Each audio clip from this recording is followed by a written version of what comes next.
sherewe kabaye uzumva byambaye uzana amasaha y'akazi ntacyo uzarambirwa bimbaye kimwe mu badapfuye barangica ariko kugeza n'ubu sindumva ikibazo ufite n'ukuri kw'Imana cyane ubundi ufite ikibazo ki nta kibazo mfite nuse ko ibintu ukoze ari hanze urabibonye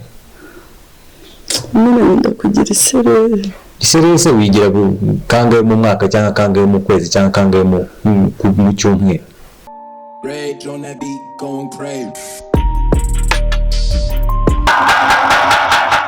banga gake ariko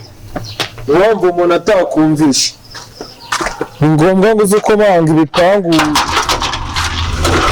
abantu bamwe bishyuza ibishimwe hasi bavuretse nubwo abandi bataha saa 12 niko nabisangaye saa 12 izuba ribari bakuguriye n'uburinete nese papa yaje papa simbizi ese ko mba ndi mu gikoni ko ataza ngo ajye mu gikoni ngo ndabimenya natetse ibiryo yandiriye cyangwa byiye ariko inzoka zazikoresha muri iyi minsi mwana we nawe imfuye kabisa rwose ariko narakubwiye itoraguriza rya naho urahurumba rega ibintu byose ng'iby'ibigori ng'iby'ibijumba ng'iby'ibiki jya wihangana mwana wanjye dore ariko se mama wewe uzi kubera wabonye kungarutse kundaje ijoro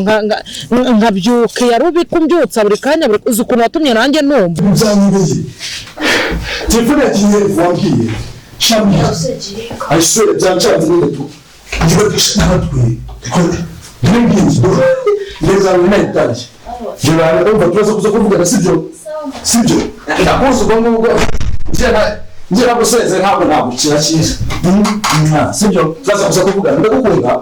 bye so rwanda n'indwara inzika bikagenda kuriya koko ntuzongere gutoraguriza rwose mwana wa nari nariye birenze rwose none se ejo bundi ko geregwa rimerutse kumva uvuga ngo arashaka kuguha karaka ko kumwumbira udutafari baragakoze kutambwiye yatanze mu gasantere yariye mu minsi ishize